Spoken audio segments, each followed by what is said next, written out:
నిన్న నారా లోకేష్ గారు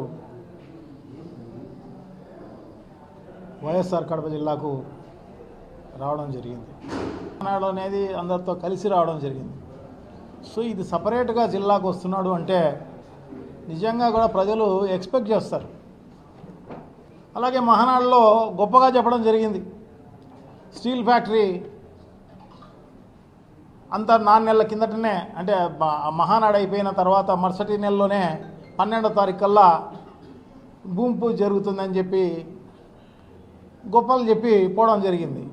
ఇంతవరకు దానిపైన ఏమన్నా రివ్యూ చేస్తారేమో, ఎంతవరకు వచ్చింది ఏం కథ అని చెప్పేసి ఇవన్నీ కూడా చూసే కార్యక్రమం జరుగుతుంది.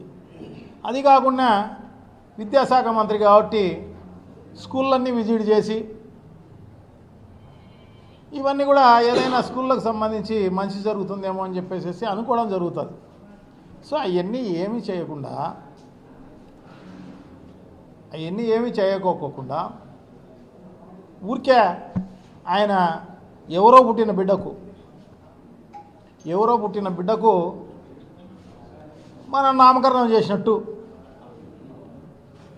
అది ఎప్పుడు 2022లోనే డిసెంబర్లోనే ఆ ఎగ్జిక్యూటివ్ కౌన్సిల్కి సంబంధించి,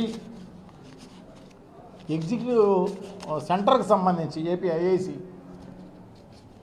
ఐఐసిలో ఎగ్జిక్యూటివ్ సెంటర్కి సంబంధించి కమలాపురంలో జగన్మోహన్ రెడ్డి గారు ఆనాటి ముఖ్యమంత్రి డిసెంబర్లోనే దానికి భూమి పూజ చేసే కార్యక్రమం చేయడం జరిగిందనమాట.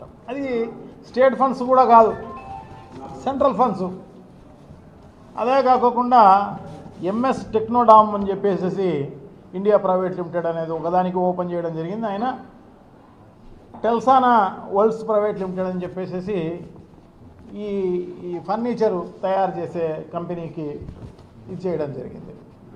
సో ఇవన్నీ కూడా జూలైలోనే, అది ప్రైవేట్ కంపెనీల రెండు అది 10 జూలై 2023లోనే జగన్మోహన్ రెడ్డి గారు దాన్ని ప్రారంభోత్సవం చేయడం జరిగింది. వాళ్ళను జగన్మోహన్ రెడ్డి గారు తీసుకురావడం జరిగింది. వాళ్ళతో ఇక్కడ ఫ్యాక్టరీ పెట్టించే కార్యక్రమం చేయడం జరిగింది. భూమి పూజ చేసే కార్యక్రమం కూడా చేయడం జరిగింది. అది ఇప్పుడు పూర్తి కావడం జరిగింది. అది ఇప్పుడు ఓపెన్ చేసుకోవడం జరిగింది. పేకాట క్లబ్బులు, మట్కా, బంగ్యాకు, ఇవన్నీ పెద్ద మాఫియా, పెద్ద ఎత్తున ఇవన్నీ వసూలు చేసే కార్యక్రమం చేస్తున్నారు. సో వాళ్ళని ఏమన్నా కట్టడి చేసి ప్రజలకు ఏమన్నా మేలు చేసే కార్యక్రమం చేసి ఉండవచ్చు, అది చేయలేదు. ఎందుకు వచ్చినావో తెలీదు.